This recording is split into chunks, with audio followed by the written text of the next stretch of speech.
قريبا وحصريا. الشاعر أبنى الكبر 2017.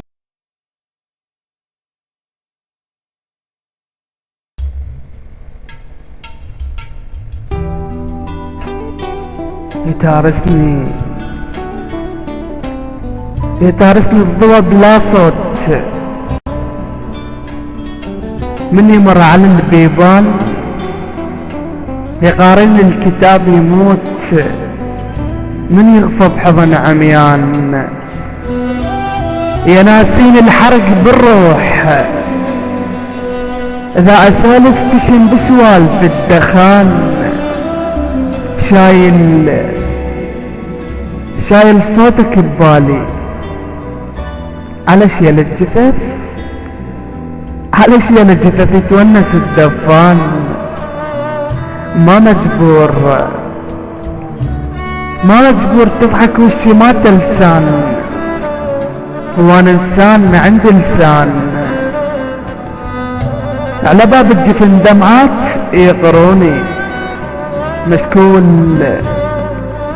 مشكول الذمة تحضني، ولا مرخوص لك تتهنى بعيوني.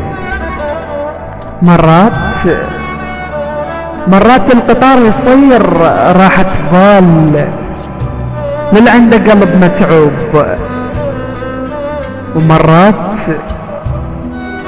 ومرات الشمع من يحترق يرتاح، يخنق براسه شكل ذنوب. وانا استعجلت سميتك المحبوب، انا استعجلت سميتك المحبوب.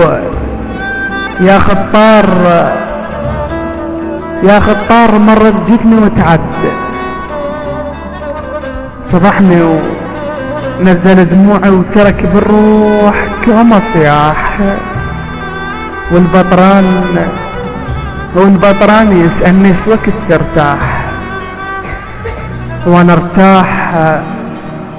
وانا ارتاح من يغفى التراب بوجهي، والقالي عذر بايت.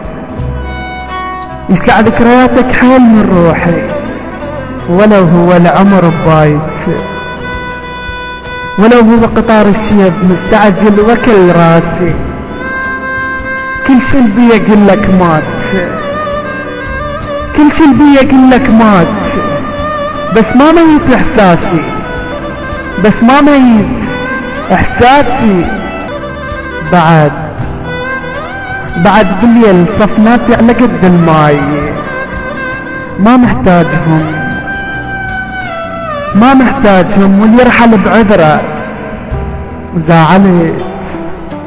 زعلت الشمس لما كانت قنديل، وبسود الليالي تحولت قمرة.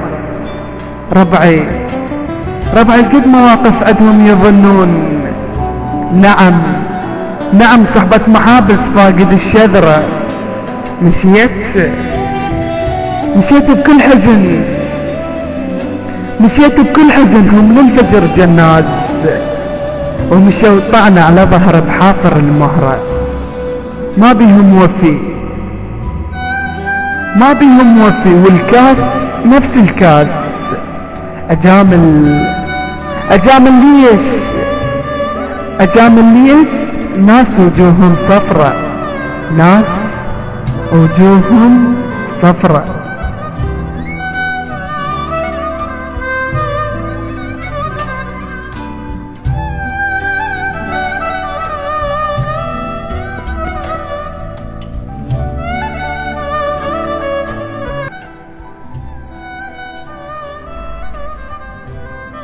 مع تحيات الشاعر أبنى الكبر، انتظرونا في كل جديد.